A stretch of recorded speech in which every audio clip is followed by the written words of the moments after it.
Ireland is a country of legend, myth and folklore, and nowhere are the tales more colourful than in the far southeast. One story tells how the devil, while being chased by St. Patrick, bit a chunk out of the Saltee mountains in his bid to escape. Hotly pursued by the saint, he raced to the coast with the rock between his teeth.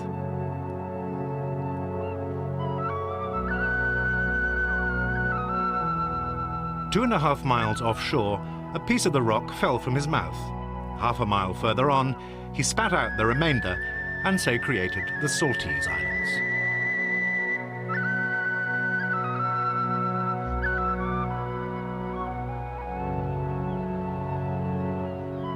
Some years later, St. Patrick, wishing to visit the islands, set out by boat from Kilmore Quay, the nearest harbour on the mainland.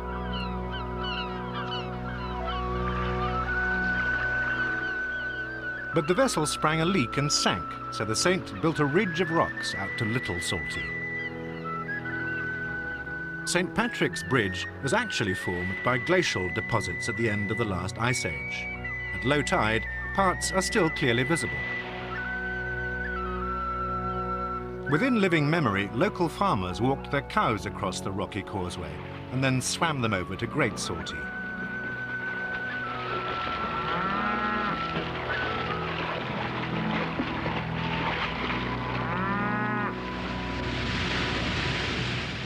Winter gales and storms leave the islands inaccessible for months.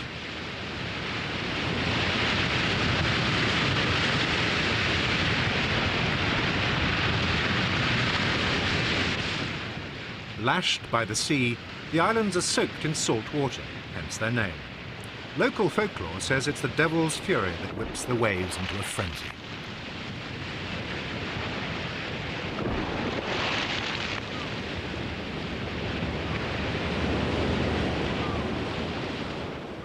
The Saltees are among the oldest pieces of land in Western Europe, dating back some 2,000 million years. The granite is exceptionally hard, but wind and water have gradually eroded the coastline and left jagged cliffs, spectacular rock formations, and deep caves.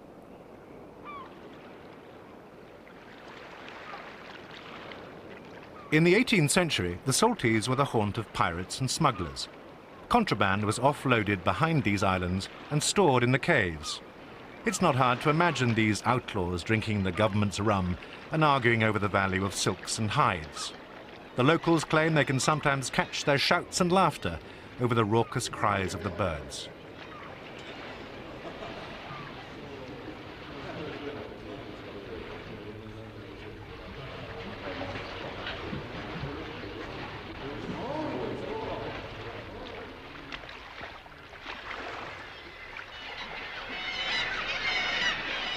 The pirates are long gone, but the cliffs and ledges above their caves are still a haven for seabirds.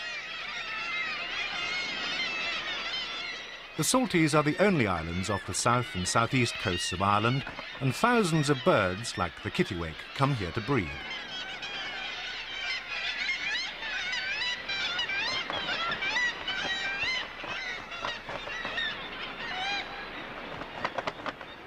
In April, the guillemots arrive to prospect the ledges.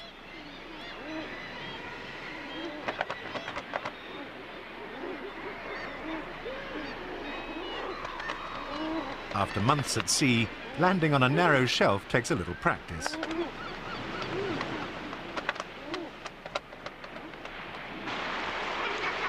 Great rafts of guillemots and razorbills assemble offshore, waiting for old partners to arrive or seeking new mates. The Saltees attract nearly 50,000 of them every year.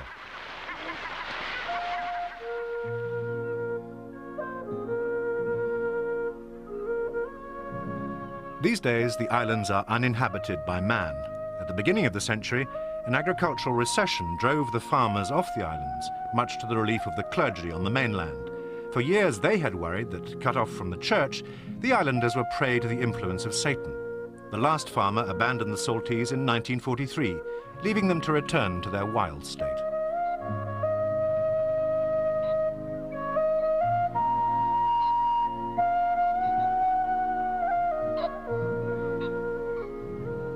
Only the hardiest salt-resistant plants grow here, but those which do survive face little competition and grow in abundance.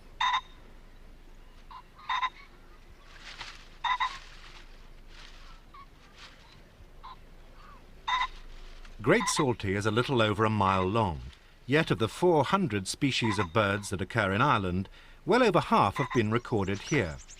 Huge numbers of migrants visit annually, and many land birds like the dunnock and meadow pipit breed on the islands.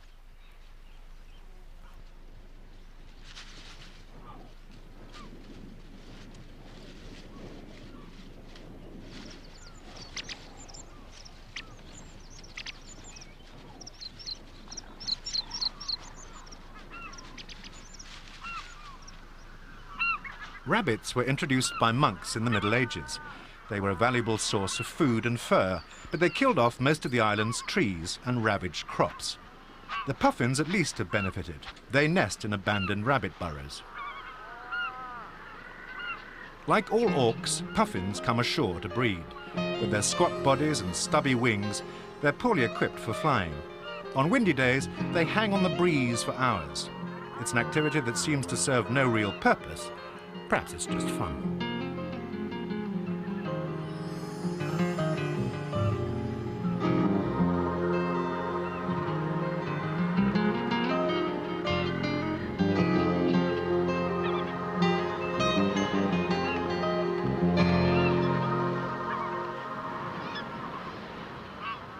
Puffins live in large colonies for mutual protection. Disputes over mates and burrows are inevitable, but are quickly resolved. Other neighbours are more troublesome. Lesser black-backed gulls, their larger relative the great blackback, and herring gull all plague the puffins endlessly during the breeding season.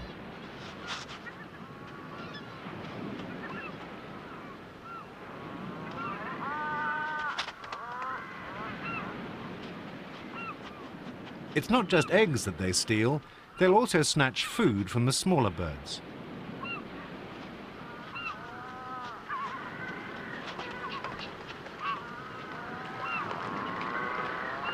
Subjected to a brutal attack, a puffin wisely gives up its catch.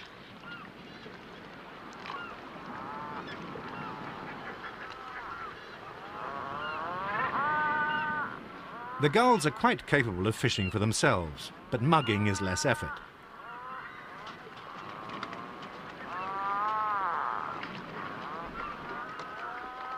But the gulls do play a useful role in the colony. They pick up scraps of food and clear away corpses, keeping the nest area clean and free of disease. And they too have their problems to contend with.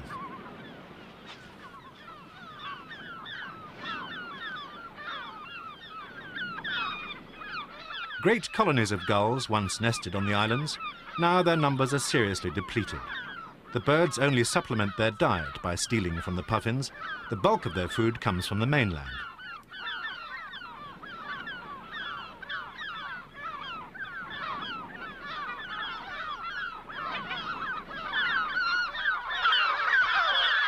Gulls have scavenged from rubbish dumps for years, and recently this has been their downfall.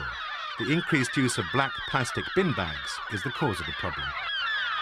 Lying in the sun, the bags quickly absorb heat.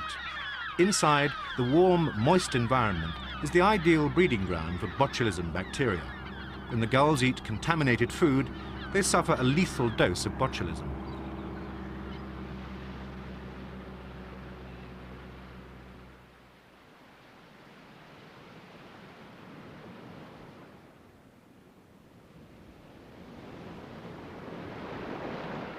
Orphan chicks have little chance of survival.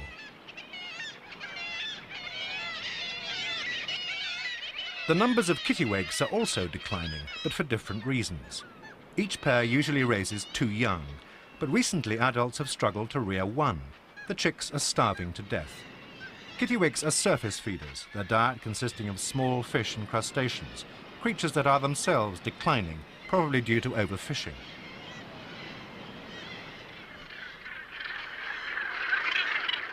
While the delicate kittiwake is becoming rarer, another, more robust species is on its way up.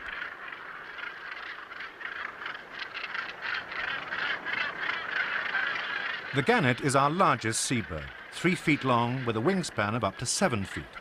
The first pair nested on the Saltees in 1929. Today, there are more than 1,000 pairs.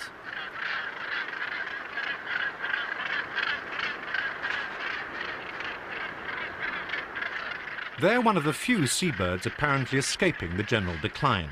Their large size helps them resist the effects of the pollutants which kill smaller birds. They feed beneath the surface, where there are still plenty of healthy fish to be found.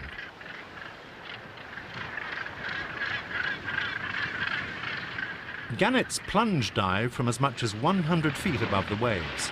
Their skulls have shock absorbers to withstand the impact, and their wings fold for perfect streamlining.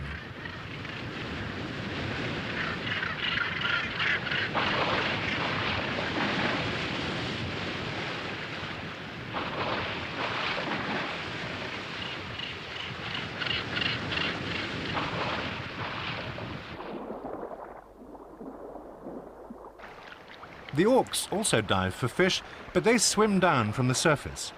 Razorbills can stay below for up to a minute and descend to a depth of 80 feet.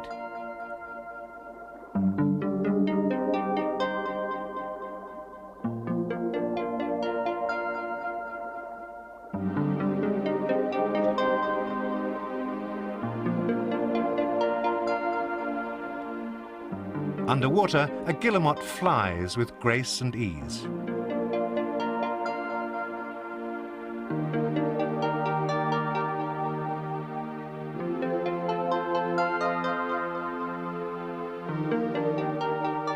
The coastal waters round the Saltees are rich in life.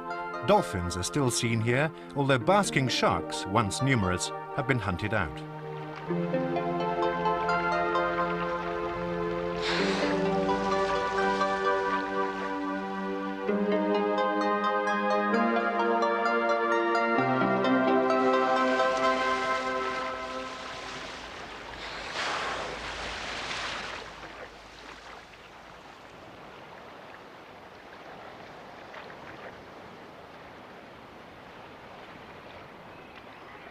While the dolphins move on, the auks return to feed their hungry chicks.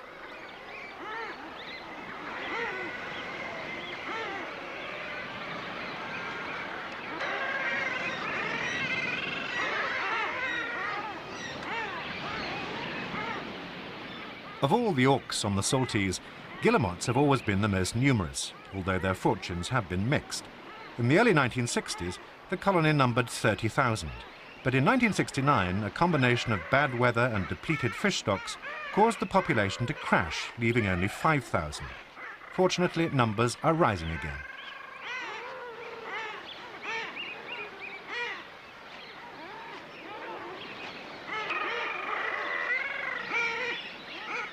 There are two types of guillemot.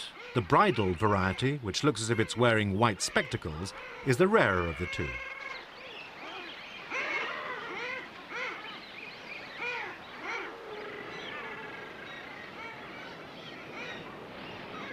Just a few yards from the cliff edge, land birds attend to their chicks. Oyster catchers provide their young with worms and grubs until they're a month old and fully fledged.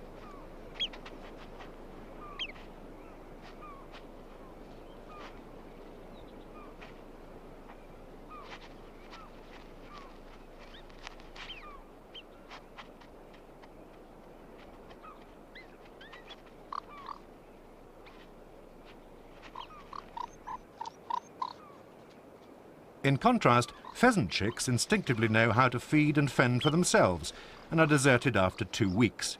But until then, their mother makes every effort to lead them from danger.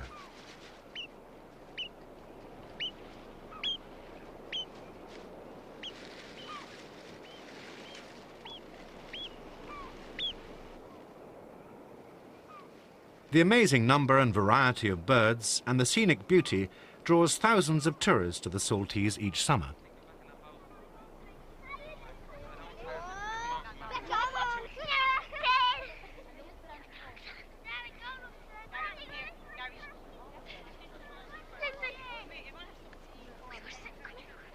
The majority of visitors come to bask in the sunshine and gaze at the views. It's the more intrepid who cause problems.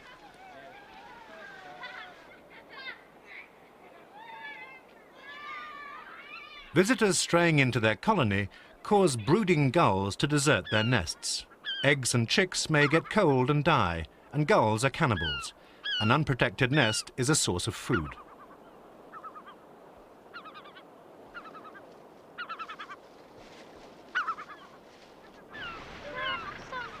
Several people have plummeted to their deaths while clambering about the unstable scree above the cliffs.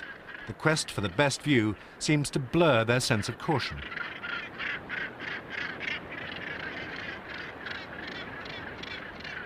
At the beginning of the breeding season, the gannet colony extends right across the crown of Catcliffe Rock. A few weeks after the tourists arrive, there are none left at the summit. And by the middle of the breeding season, they've been driven to the edge. Birds attempting to nest at the top are doomed to failure. In most cases, the visitors are ignorant of the damage they do. There are no signs to warn them or barriers to keep them at a reasonable distance.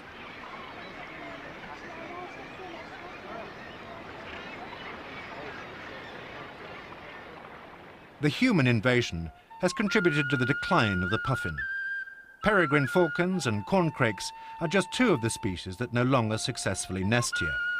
Cormorants, once a common breeding bird on Great Saltee, have fled to Little Saltee, which is rarely visited.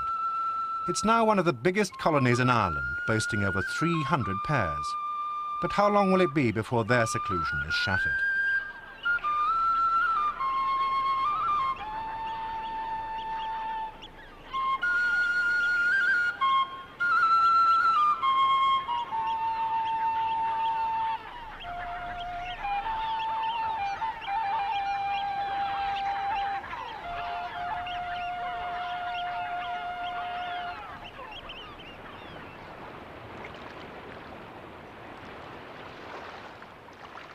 It's not just the tourists who flock to Kilmore Quay that pose a threat to wildlife.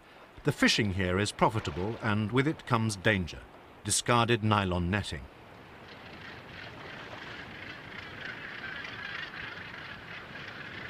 Almost every gannet nest now contains some man-made fibre, useful to us, but potentially lethal here.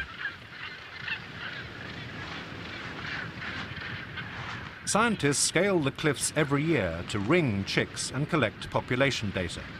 Nerves of steel and a head for heights are essential qualifications for the job.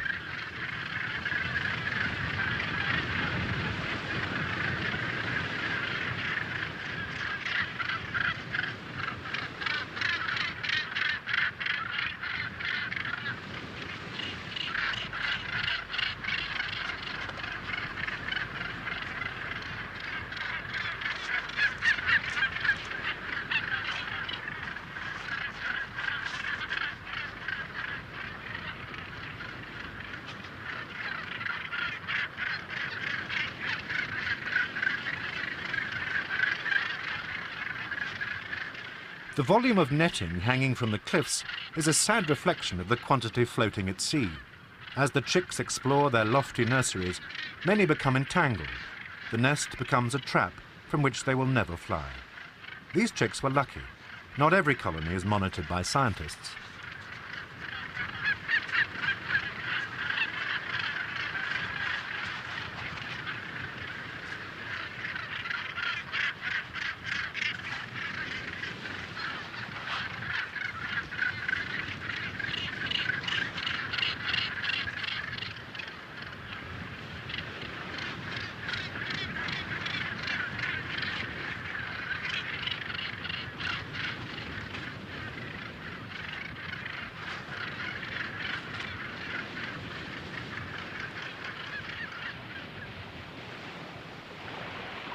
Adult birds are vulnerable too.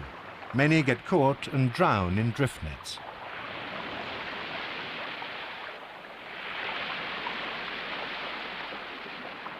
Birds are not the only victims. A nylon necklace is as good as a noose around the neck of a seal.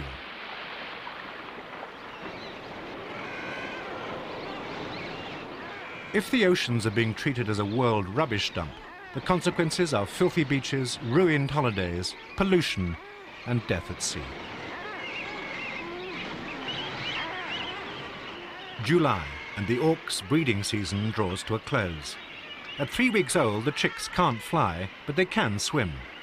With the constant threat from marauding gulls patrolling the cliffs, the open ocean is a safer bet. Shepherded by their parents, the chicks take the plunge under cover of darkness.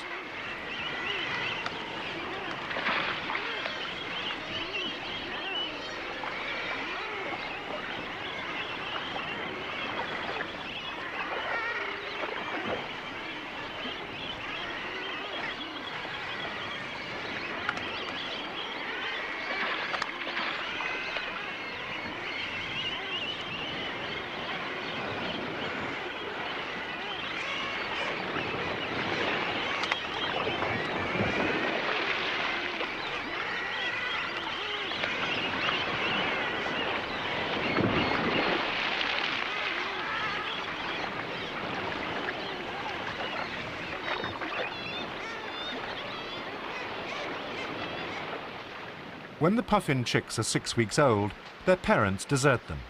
After a few days, hunger forces them to leave the burrow. Like other auks, they leave at night to escape the attention of the gulls, but make it to the sea entirely alone. Fortunately, they instinctively know how to swim and catch food.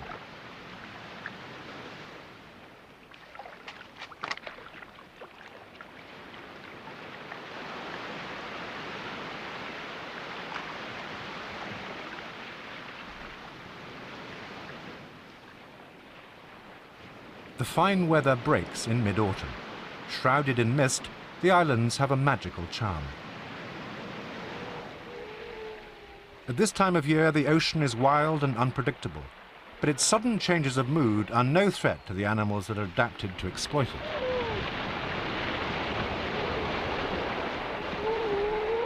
It's now that the grey seals converge on the Saltees.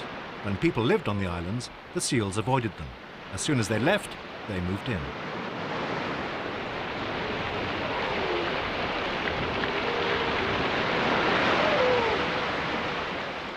The pregnant cows heave themselves up the beaches to give birth. Once ashore, they won't feed again until their pups can look after themselves.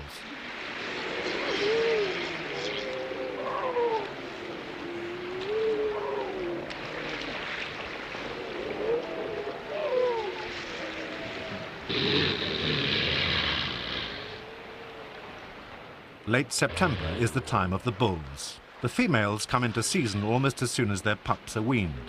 As soon as they've mated, the hungry cows head off back to sea.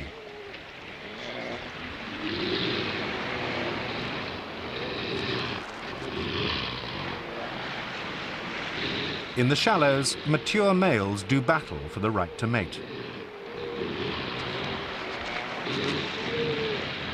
Eventually, the seals too desert the Saltees, but they no longer leave them to the mercy of Satan and the ravages of winter. They're still the stage for an annual wildlife spectacular. However, the islands now need protecting by something more than a centuries-old legend.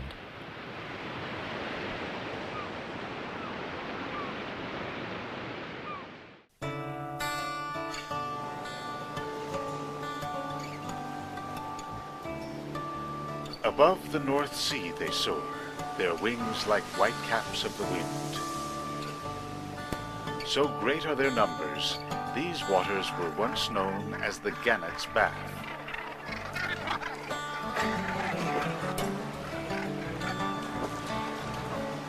Generations of men have left their mark here, but Scotland's rugged shore will always belong to the fishers in the sky.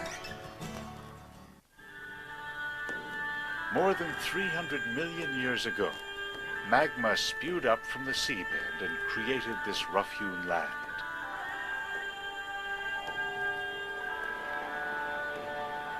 Bass Rock itself is thought to be the plug of some long-dormant volcano. The island towers over 100 meters out of the water. Since the 10th century, it's played its part in Scottish history. It was a holy retreat for St. Baldred, a garrison and prison for Scottish lords, and finally a lighthouse post for the British government. But Bass Rock has really only ever had one master, the gannet.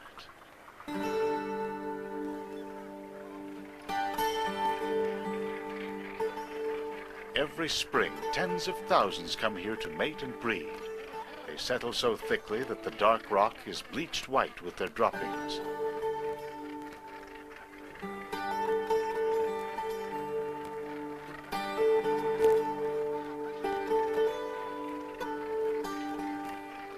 With a range that stretches from the Arctic Circle to the edge of Antarctica, the gannet is a far-flung and ancient breed.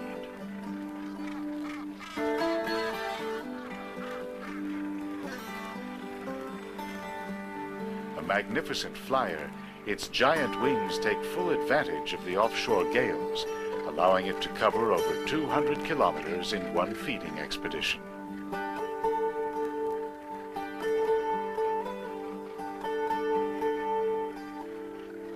But with its webbed feet, it's also at home in the water.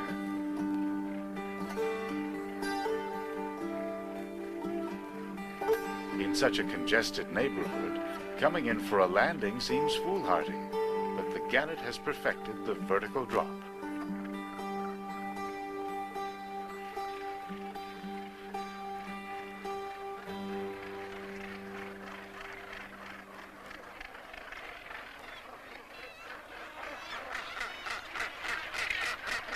Also known as the Solan goose, it stands just under a meter and weighs about 3 kilos.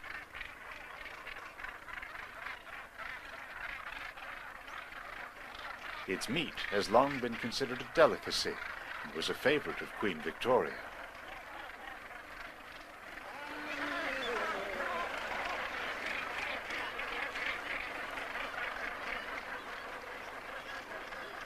But the gannet would much prefer to eat than be eaten.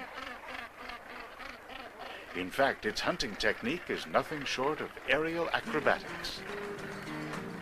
Like dive bombers, they hurl themselves into the waves from as much as 30 meters above.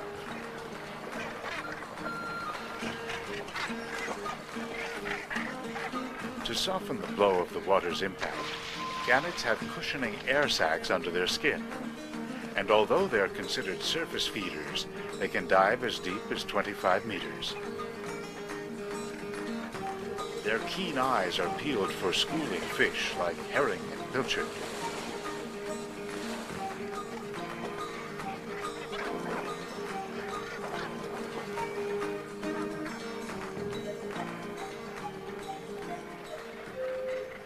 And at this time of year, they are also looking for a mate.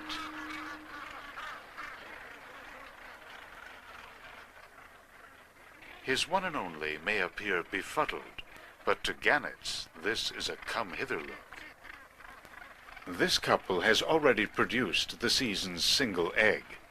Mates for life, a gannet pair may breed together for 3 decades or more.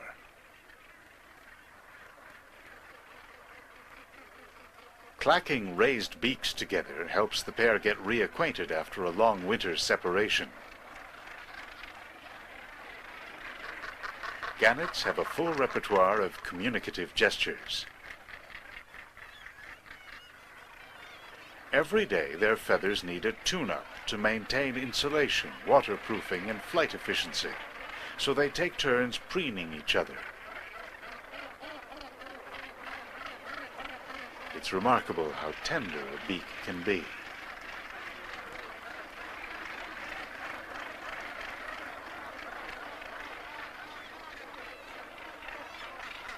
But wide open, it warns others to stay off a bird's turf.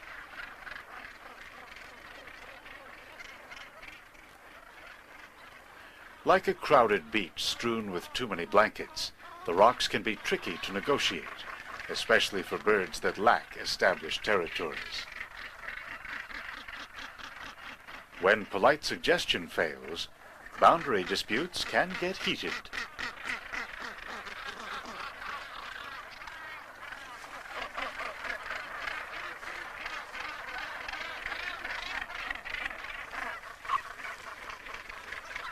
This time, the gannet's long beak serves as a deadly serrated dagger.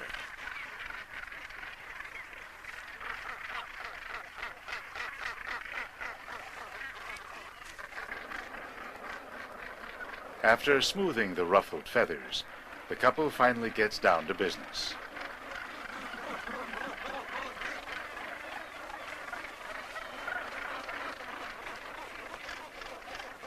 Gannets are as faithful to each other as they are to the site of their tryst. 95% of gannet pairs move back to the same nest each year.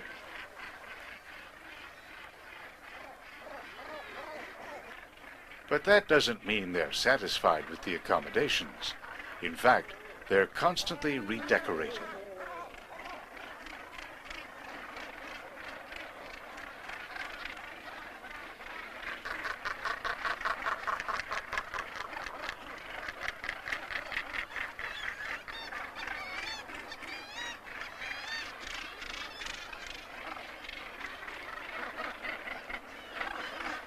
Over the next 40 days, the two will take turns brooding the egg, and the nest sees many improvements. Each time there's a change of guard, the returning parent brings back something new to patch up the nest.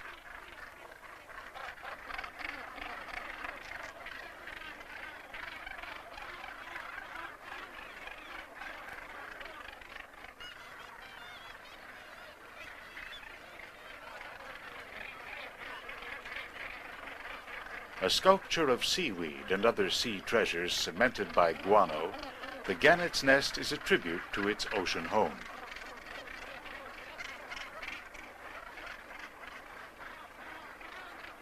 Gannets may be the lords of Bass Rock, but they are hardly alone here.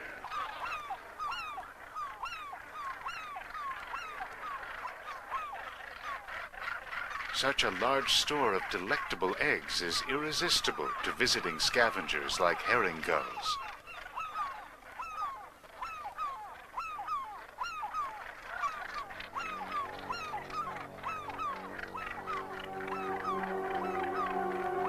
Right under their noses, the gull steals the gannet's only egg.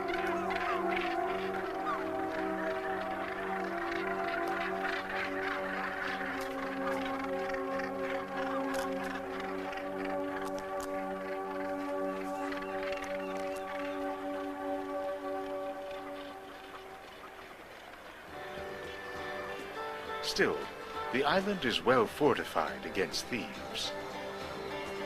For the same isolation that once made Bass Rock a good hideout for the boy King James II makes it a perfect breeding place for seafaring birds.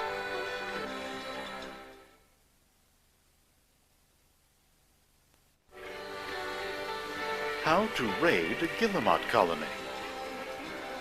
Not only is it precariously perched on the steepest of ledges, but the birds are so tightly packed, the sheer numbers confuse raiders and scavengers.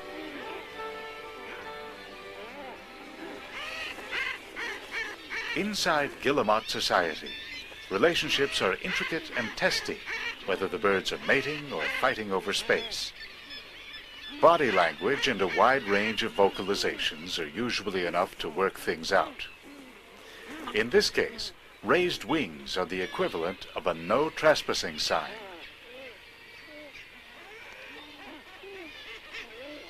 Guillemots don't bother with a nest, laying their hard-shelled eggs right on the rock instead.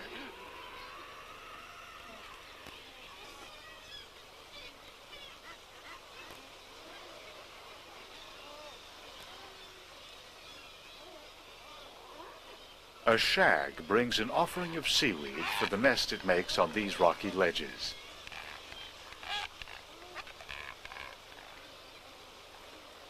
In summer, it sports a crest on the top of its shiny black head. A member of the cormorant family, it has a wedged tail and webbed feet that act as propellers when it dives for fish. Its feathers need to be hung out to dry.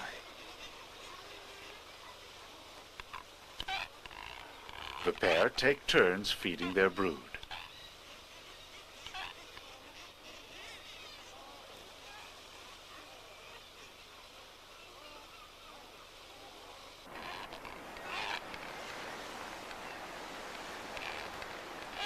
Like the shag, the greater cormorant is an underwater pursuit diver, reaching depths of 30 meters. Guillemots leave the colony after only 3 weeks, not even half grown and still flightless. For their first several weeks at sea, they're cared for by their fathers and occasionally by Providence, sometimes in the form of a wood raft. Fate hasn't been so kind to the elegant razorbill. Its feathers, flesh, and eggs have made it a special target for hunters. That's the appeal of Bass Rock. Like a protective castle tower, its inaccessible ledges give them a chance to breed unhindered, although it can be a long step down for a fledgling. The Atlantic puffins may perch close to the edge, but they burrow their nests deep into the face of these cliffs. Brightly colored beaks are a sign that it's mating season.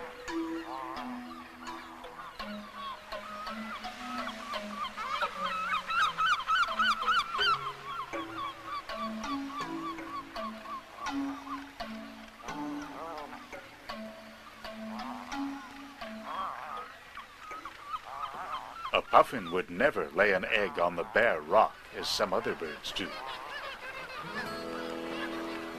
Nor would the black-legged kittiwakes. They fly just across the waters known as the Firth of Forth to a different world.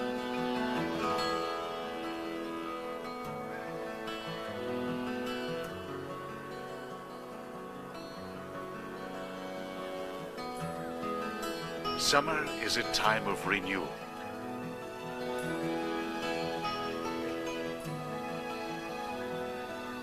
All around, Scotland's coast is consumed in an explosion of life.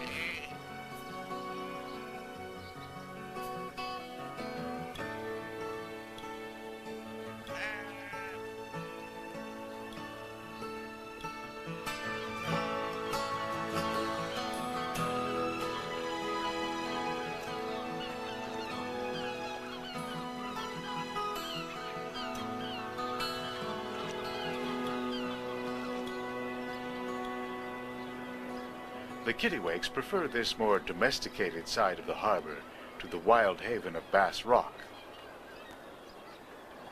Why settle for mere rocks when you can raise your young in a castle?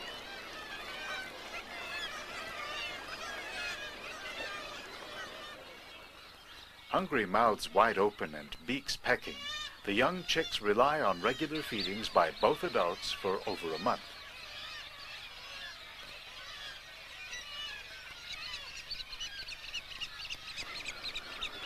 But even if kittiwakes have reclaimed Mary Queen of Scots Castle, they still have to share fishing grounds with the village of North Berwick.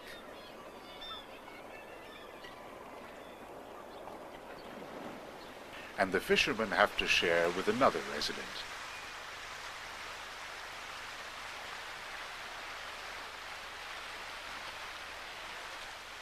Near the village, the rocky shore provides respite and a nursery for gray seals. Even in the cold of winter, when the sun hardly shines at all, a thick layer of fat keeps these islanders warm.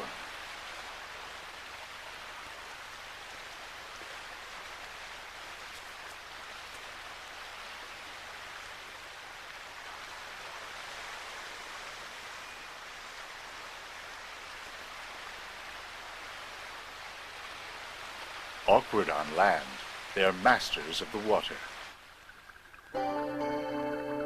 The diet of these prolific hunters comes entirely from the sea. Cephalopods, shellfish, sole, and flounder, up to 10 kilos of fish a day. They're no friend to the fishermen who say they raid their nets, but it can be an amusing swimming companion for a diver.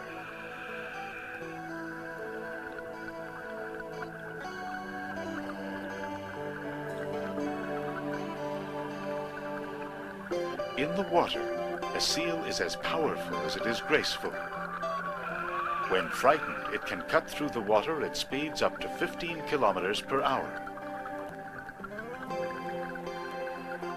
But there's no escape from the decimation of its fishing grounds.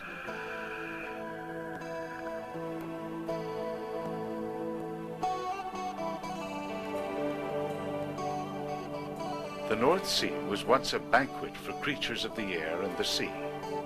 Hundreds of species, from crustaceans and fish to whales and dolphins, once thrived here.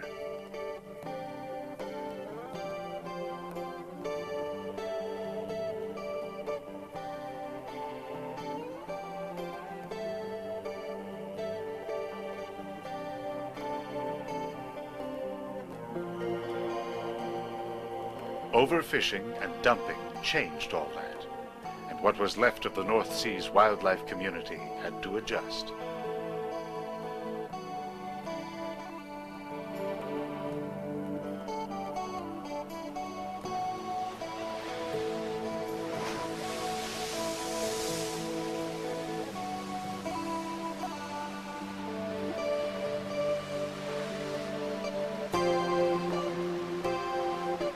In fact, one animal does surprisingly well in the wake of the fishing boats. Gannets scavenge fish tossed overboard. As September comes to the bird castle called Bass Rock, activity in the gannet colony has reached a fever pitch. Territorial battles turn vicious, for now it's more crowded than ever.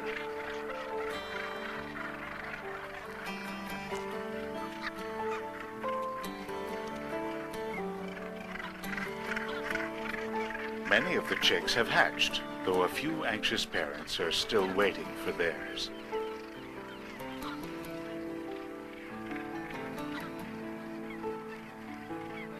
The young go through a series of transformations so radical that they hardly look like they're from the same family.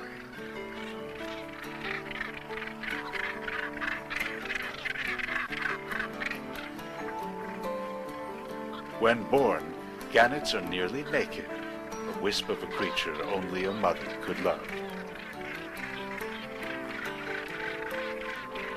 Within a day, though, down appears, and by the end of 2 weeks, they are as fluffy as a cotton ball.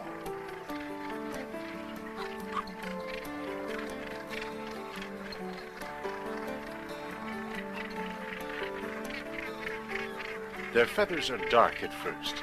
For several months, the young have a half-finished, mottled appearance.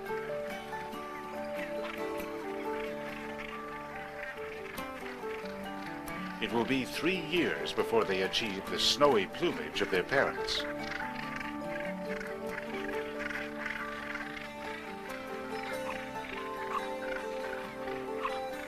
Feeding their helpless offspring preoccupies the parents, who regurgitate small fish for the chicks.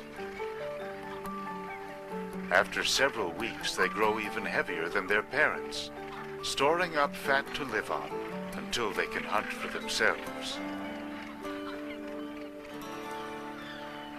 The herring gulls, meanwhile, are back and have chicks of their own to feed. This gannet's one and only chick will not survive.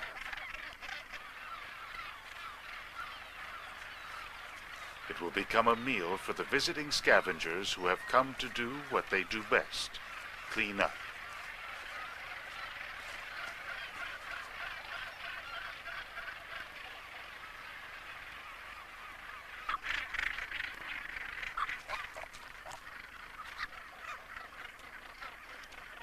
At about 90 days old, the gannet chick will turn to the sea.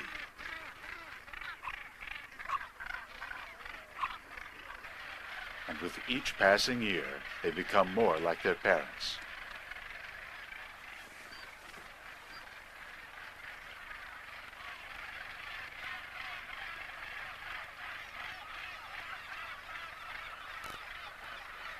Their earthbound time here gives way to a freewheeling coastal existence.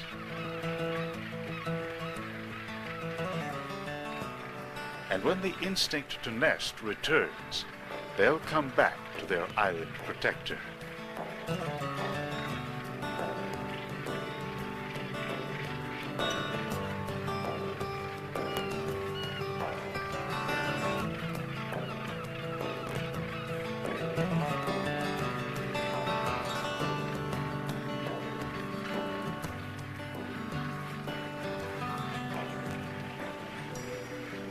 born of a volcano. Swept by the wind, pounded by the surf, Bass Rock is a fortress for the fishers in the sky.